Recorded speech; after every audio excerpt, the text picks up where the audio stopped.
Muy buenos días, queridos hermanos. En esta mañana quisiera compartirles una vez más uno de los salmos que hemos estado repasando a lo largo de este tiempo. Esta sección es especial, como lo he dicho anteriormente, porque abarca desde el Salmo 113 al 118.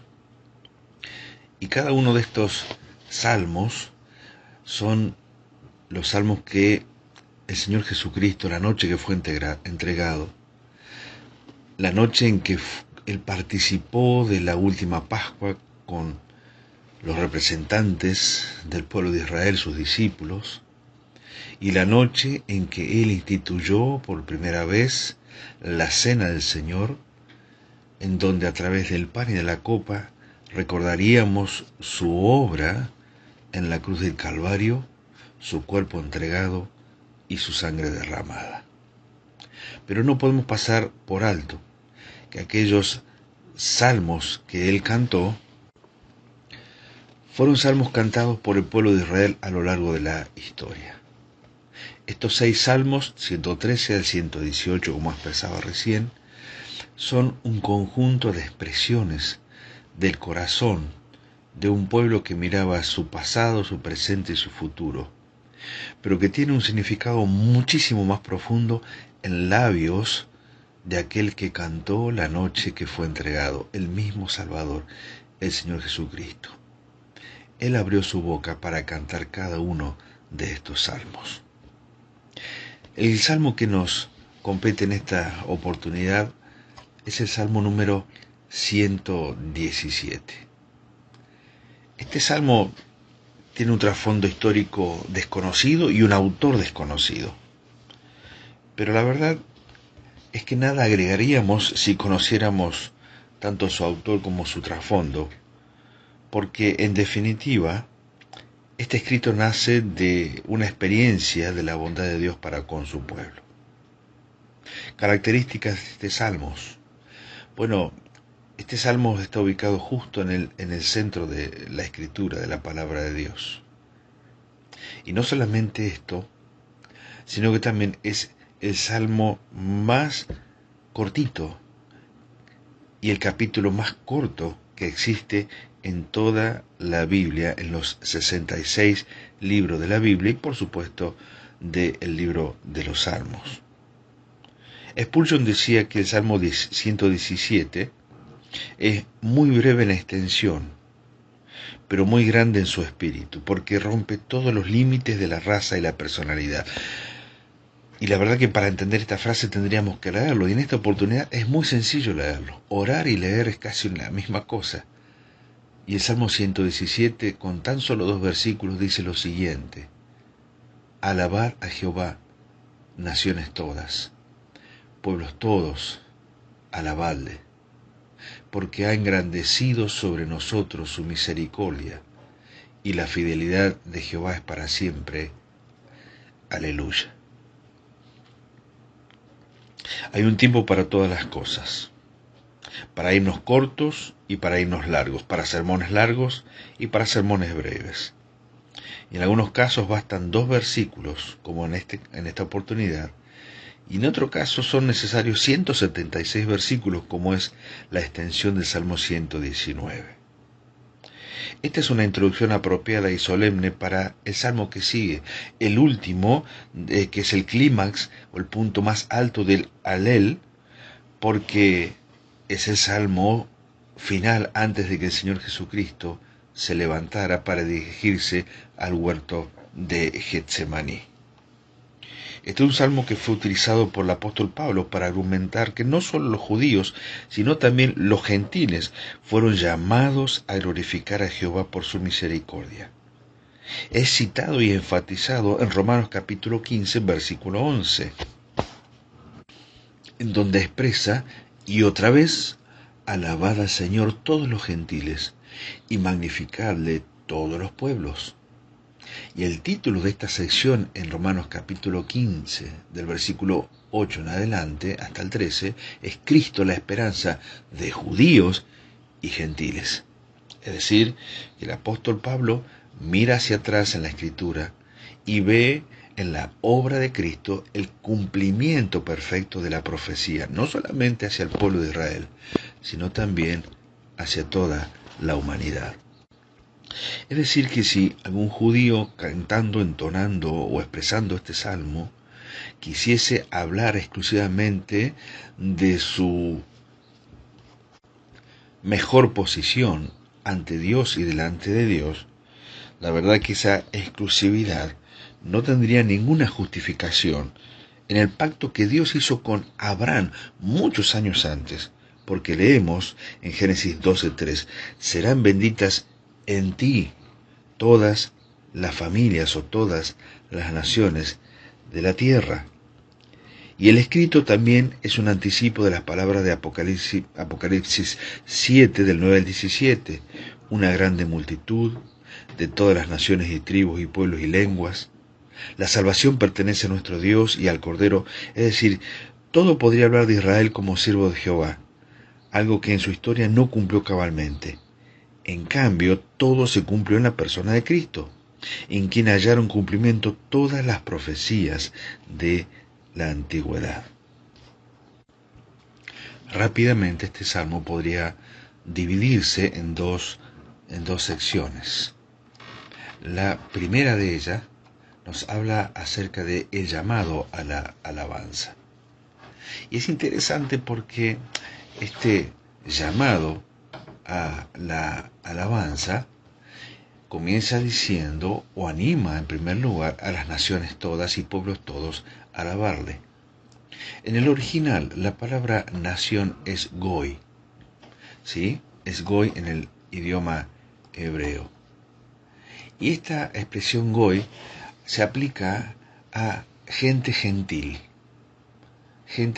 o gente que habita en otros lugares. Pero además utiliza la palabra pueblos, diciendo pueblos todos. Y allí la expresión pueblo significa, del original, ¿sí?, que es umá, significa comunidad, familia.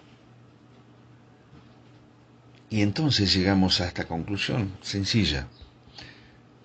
Es llamada toda la humanidad a alabar a Dios, desde lo mayor a lo menor, desde las naciones a lo que contienen las naciones, que son familias, que son pueblos, que son comunidades y son personas. Nadie queda exento de esta responsabilidad y de este llamado para alabar a Dios. Por lo tanto, este salmo era una clara indicación para Israel de que la gracia y la misericordia de su Dios no se limitarían exclusivamente a ellos, sino que vendrían tiempos en donde el gozo se extendería a toda la raza humana. Jesús cantó el Salmo 117 con sus discípulos. Por lo tanto, en la víspera de su crucifixión, sabemos que el Señor Jesucristo tenía en mente no solamente un pueblo al cual Él vino y el cual le rechazó, sino que sabía que en su persona y en su obra se cumpliría el propósito en el cual el pueblo al cual Él vino había fracasado. Aquella nación que había sido llamada a ser luz a las naciones, luz a los gentiles, se había oscurecido con el correr de los siglos y había casi desaparecido. Pero la luz de la aurora surge con todo poder, con toda potencia en la persona del Señor Jesucristo. Y a través de su obra en la cruz y la victoria sobre la muerte y con una tumba vacía, Dios llamaría para sí mismo a un pueblo de todas las tribus, lenguas, naciones, familias de la tierra. Es decir, la limitación histórica de Dios a una nación especial no fue caprichosa. Tenía como meta un objetivo que se ubicaba dentro del maravilloso plan de redención de Dios para toda la humanidad. Porque Israel había comenzado la tarea de la difusión universal de este Dios maravilloso, pero fracasaron. Y entonces Dios actúa a través de la obra de su Hijo Jesucristo. Existe una corriente errada en cuanto a la actividad de Dios para con la humanidad. Se conoce como el universalismo. En este se expresa que todas las personas habrán de ser salvas finalmente, porque el amor de Dios se extiende para todas las personas sin distinción, sin discriminación. Y no importa cómo vivas, no importa lo que seas, no importa lo que hagas, de todas maneras el amor de Dios te va a alcanzar para salvarte. Pero la realidad es que el Salmo 117 expresa el verdadero universalismo cristiano, no la herejía que mencionaba anteriormente.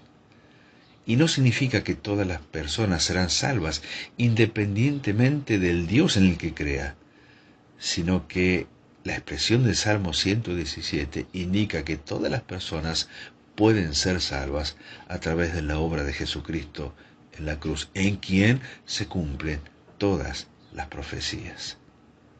Este llamado a los pueblos todos hace de este salmo un salmo misionero finalmente. Y el llamado para nosotros como iglesia se transforma en una pregunta, y es: ¿estamos haciendo todo lo que podemos para llevar a las naciones a esta alabanza? Porque finalmente no pueden alabar a quien no conoce. Entonces, la tarea del pueblo de Dios en la tierra, la iglesia, es finalmente presentar a Jesucristo el Salvador para que los pueblos todos lleguen a conocerlo y puedan alabarle. En segundo lugar, las razones de la alabanza. Y aquí en dos frases breves y poderosas expresa lo siguiente. En primer lugar, porque ha agradecido sobre nosotros su misericordia. Y en segundo lugar, que la fidelidad de Dios es para siempre. La palabra ahí engrandecido no tiene la idea de hacer a alguien excesivamente grande, sino que ahí habla de alguien que no solamente es grande, sino que es poderoso y prevalece, y nadie se le puede oponer. La palabra ahí en hebreo es gabar, fuerte. No solo es grande en volumen o en número, sino que tiene mucho poder. Es todopoderoso. Tan poderoso que al ser engrandecido sobre el pueblo, sobre las naciones, la misericordia de Dios tiene la capacidad de prevalecer sobre el pecado, sobre Satanás, sobre la tumba, sobre la muerte y sobre el infierno. Miren ustedes si no es engrandecida sobre esta humanidad la misericordia de Dios. Y es que todo aquel o todos aquellos que hemos creído en la obra de Cristo como nuestro Salvador, hemos accedido a este gran poder que no estaba en nosotros, sino que estaba en Dios a través de la obra de Cristo en la cruz, en la resurrección y en su glorificación. Para nosotros es tan grande este poder que se ha engrandecido, porque podemos ver que ha prevalecido sobre nuestro pecado, sobre quien tenía el imperio de la muerte, sobre el terror de nuestras vidas y sobre la condenación. La misericordia de Dios se ha engrandecido para liberarnos del poder y la pena del pecado, para liberarnos de Satanás, para liberarnos de la muerte y para liberarnos del infierno. Miren si no se ha engrandecido sobre nosotros su misericordia. Pero también dice sobre nosotros. Y es entendible que lo plantee el salmista desde el pueblo de Israel, porque en definitiva, los primeros en conocer esta gran misericordia de Dios fue el pueblo de Israel. Y no solamente en los tiempos de bonanza, sino principalmente en los tiempos en donde, después de haber padecido la disciplina de Dios, la misericordia de Dios se siguió extendiendo y engrandeciendo hacia ellos para traerlos nuevamente a su tierra. Esta es una razón más que para elogiar a Dios, para alabar a Dios. Porque ahora también nosotros podemos decir que esa misericordia se engrandeció en nuestra vida. En segundo y último lugar de esta segunda sección nos dice que las razones para alabar a Dios es porque la fidelidad de Jehová es para siempre. Otras versiones expresan que la verdad de Jehová es para siempre, porque solamente un Dios que es fiel a sí mismo puede expresar palabras que son fieles a su pensamiento.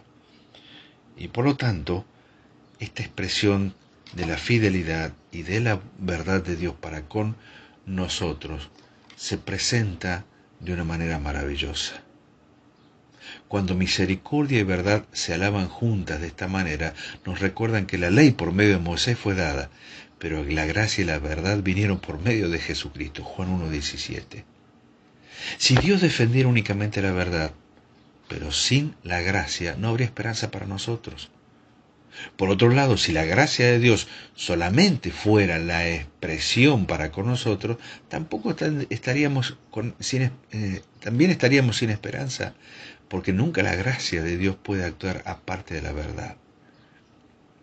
Por último, una vez más podemos imaginar con qué gozo perfecto el Señor cantó este salmo, mientras se movía hasta el extremo de su entrega, porque desde allí caminaría hasta el huerto de Getsemaní. Desde allí sería apresado, desde allí padecería el tormento de su dolor, en el castigo previo en la cruz y también en la cruz. Y sin embargo, lo hizo con plena y perfecta comprensión de la unión de la misericordia y la verdad de Dios en la obra que realizaría allí en la cruz. Queridos hermanos, un salmo pequeño, pero con tanto para decir. Se dice que Lutero extendió más de 40 páginas para hablar de este salmo. Y es que la verdad que profundizar en cada una de estas pocas palabras, nos llevan a la última expresión. Aleluya. Una vez más, cada uno de los que estamos escuchando este devocional, podemos elevar nuestra voz y expresar a viva voz con todos los pueblos que alguna vez en el futuro se unirán en la adoración universal, pero anticipadamente como pueblo de Dios aquí en la tierra y como pueblo del cielo a donde iremos, podemos decir una vez más, aleluya. Aleluya por la unión de la gracia y la verdad. Aleluya por la obra de Cristo en la cruz. Aleluya porque la obra de Dios no es una obra mezquina y abarca a todos, a Israel y a todas las naciones, y ahí estuvimos incluidos nosotros. Que los aleluya de los redimidos sean adecuados para esta misericordia y para esta verdad. Queridos hermanos, que en esta mañana podamos alabar a nuestro Dios de esta forma. Gracias por habernos salvado, Señor. Que el Señor les bendiga en este día.